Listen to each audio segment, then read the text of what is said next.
So a while ago, I put out a video about the movie Fight Club and the lessons you can gain from watching it. And there are more aspects of the film that I wanted to unpack, so I'm making a part two. Specifically, I want to talk to you about how the ideas from the movie can be applied to your own life to navigate the world as a man raised without a father figure, like I was. So let's get into it. The first lesson is you need to discover your identity as a man. In the early stages of the film, we see our main character, played by Ed Norton, living an empty existence. He goes to work, he takes his work flights, each week repeats itself. He's struggling to sleep, so he hallucinates during the day. He doesn't even know what's real and what isn't anymore.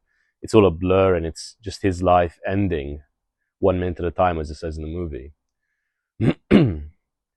And he essentially just seeks to feel something, to feel more alive by joining these peer support groups with people dying or chronically ill, just so he would feel his voice heard, because he's suffering just as much as somebody who's actually dying.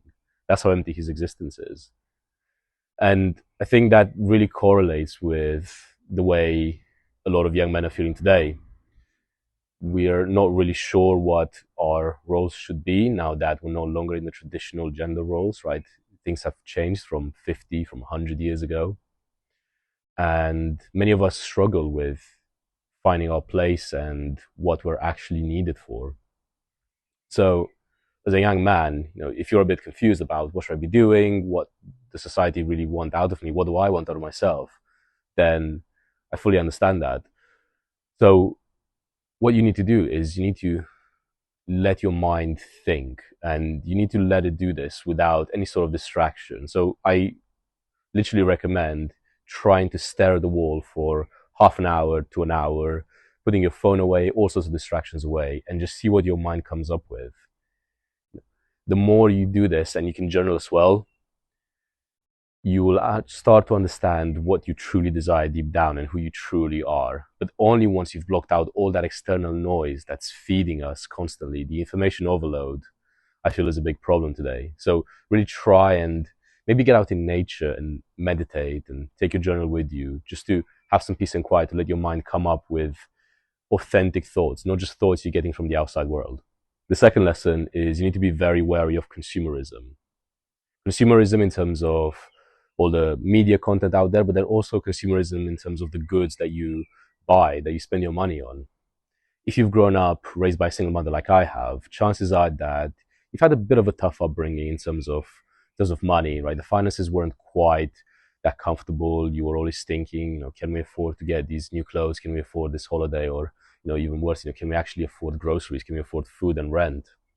So if that's you, then chances are you've had this conditioning instilled in you where you're thinking that you need to have more and more money and goods to feel secure. It's just, this primal instinct at this point that you're pursuing. And I'm not going to sit here and tell you that pursuing wealth is bad, because I really don't think it is. And I'm definitely aggressively moving in that direction myself. I think, especially as men, we need to be pursuing resources, and that traditional element of our roles, I think, should remain, because you can do a lot of good things if you are a good person of character with more money.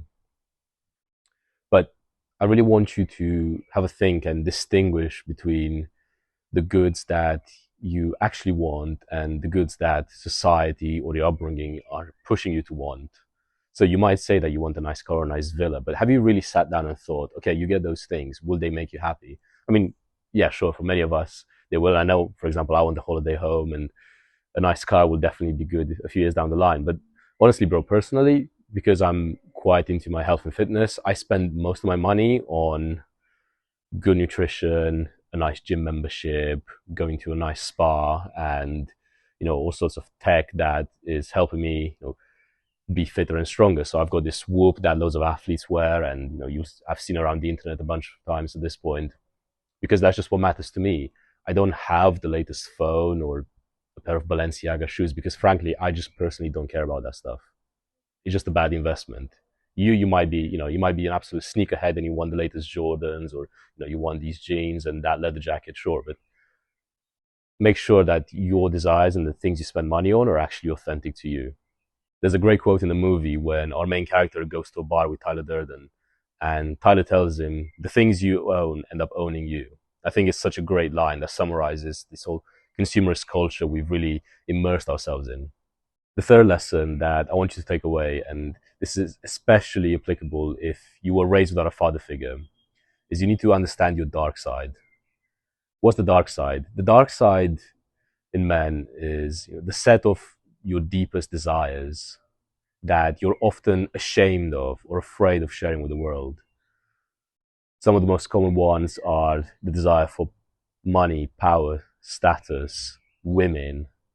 Sometimes we want to violently take what another man has. And this sounds psychotic, and I'm not saying you should go out and act out these desires and commit a crime. Obviously not. But be honest with yourself, and nobody else needs to know about this. You write it down in your journal, you meditate about this. Have you ever seen a man who you thought was successful? Maybe he was with a gorgeous partner. Maybe he was driving a nice car, or he was on a boat, or he was just really jacked or really well dressed, and he had security around him. You can tell he's a high status person. Did you ever feel that urge to say, fuck, why does he have the things that I want to have? Why don't I have them? Let me grab that from him. I really want to deprive him of that. I want it for myself. And maybe you took yourself aback when you felt those things, but that's your dark side, and you need to be aware of it and you need to learn how to control it, because an uncontrolled dark side can really run haywire. And unfortunately, you see that in a lot of the crimes being committed. For example, all the killings and shootings in America, a lot of the young men committing those crimes were raised without fathers. I read about some crazy statistics in the book The Boy Crisis by Warren Farrell, which I've discussed previously in one of the videos. So in the movie, Tyler Durden starts this underground fight club as a way for men who are living empty existences to really be in tune with their dark side and act out their primal urge for violence, like fighting each other almost to the death, and then being best friends. It's just an outlet for that energy, and it allows them to keep functioning in society on a day-to-day basis. So the takeaway is, you don't have to start your own underground fight club, but think of some healthy outlets that would help you release that energy. Maybe it's martial arts, maybe it's some other form of competition, maybe you're competing in business, or you're competing with somebody else on grades in school or university. Maybe it's the competition for a job. You're going to really work hard for this job interview and blow the competition out of the water. Whatever it is, you need some sort of outlet that's going to keep you under control. And I'm strongly encouraging you to journal about this and try to understand what your dark desires really are, because once you're aware of it, that's when you can start controlling it better. The fourth and final lesson is the importance of brotherhood. So I rant about brotherhood all the time on this channel, but I'm going to say it once again and really stress how important it is to your life. In the movie, you see men from all walks of life who are quite depressed and not really feeling alive join this fight club, and they find this sense of belonging. They start feeling more alive and perform better in their day-to-day. This then escalates to them living together and plotting an attack on the credit institutions. So it takes quite a dark turn, but it really exemplifies the power of cohesion and how each and every member feels better being part of a collective than when they were living separately. So whether it's a society at university, or a sports club at school or at work or in your local area, or a private members club where you go and network, look for opportunities and channels to meet other men who are like-minded, who are on the same journey. This could be other young men who are raised by single mothers, trying to become more masculine, better men. And if you're struggling to find people in person, then the online communities are all over the place these days. And I'm building out my Discord server where you can join, and we have some brothers who are looking to also better themselves, and you can connect with them. You can join video calls. Loads of opportunities to connect with like-minded people, especially as men raised by single mothers. We have probably been quite deprived of masculine energy growing up. So you need more of that as you look to develop. It will really fast track your progress. I've made some close friends through my kickboxing, through work, through university. And over the years, I've built up a handful of people, not that many, but a handful of high quality people that I really trust and that listen to me and I listen to them and they hold me accountable on things. And we compete in a healthy manner in sports, in professional lives. And it's amazing. It's something that I wish for every guy to have. That's it from me. If you've seen the film, then let me know what your key takeaways were. And if you haven't, then I highly recommend that you give it a watch. I also do coaching calls for men raised without father figures who are looking to become more masculine and turn their life around, whether that's in your physical health, your relationships, or your professional life. So if that's of interest, then I'm going to leave a link in the description for you to book that. I'll see you in the next video.